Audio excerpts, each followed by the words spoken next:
Hello students, let's see the question. So the question is having assertion and reason. We have to select the correct option regarding this assertion and reason whether these are correct or not.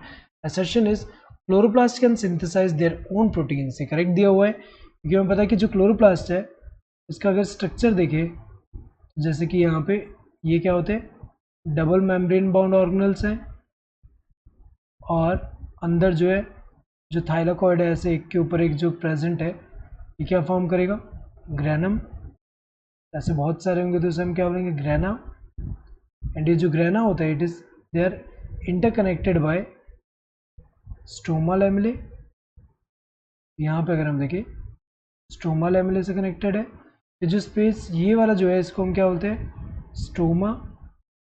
और ये जो stroma है इसी के अंदर क्या होता है डबल स्टैंडर्ड सर्कुलर डीएनए है प्लस यहाँ पे राइबोसोम्स। ये जो राइबोसोम्स है वो है राइबोसोम्स।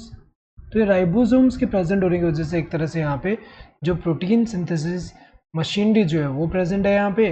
और ये हमें पता है कि इनके पास खुद का ही डीएनए है तो ये प्रोटीन खुद ही सिंथेसाइज कर सकते हैं।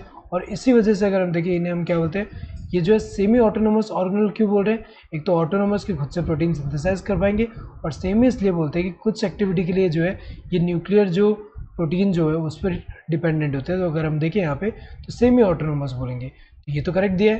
क्लोरोप्लास्ट कंटेन्स राइबोसोम तो ये तो सही दिया हुआ है। यहाँ पे 78 राइबोसोम्स होते हैं। तो यहाँ पे अगर हम देखें ये दोनों सही है। रीजन करेक्ट एक्सप्रेशन है असर्शन का। यहाँ पे राइबोसोम प्रेजेंट है इसीलिए हमें पता है कि प्रोटीन सिंथेसिस हो पा रहा है। सो दोनों करेक्ट है एंड रीजन करेक्ट एक्सप्रेशन है असर्शन का। Both assertion and the reason are true and the reason is a correct expression of the assertion। ये जो है सही दिया है दोनों ट्रू है एंड रीजन करेक्ट एक्सप्रेशन है assertion का। both assertion and reason are true but the reason is not a correct expression of the assertion। गलत दिया हुआ है क्योंकि हमें पता है रीजन जो है वो तो करेक्ट एक्सप्रेशन है assertion का। assertion is true but reason is false। तो ये जो है यहाँ पे अगर हम देखिए गलत दिया हुआ है क्योंकि दोनों ही यहाँ पे ट्रू है। both the assertion and reason are false ये गलत दिया हुआ है क्योंकि यहाँ पे दोनों false नहीं दोनों ट्रू है। Correct answer would be this first one. Hope you understood the question. Thank you and all the best.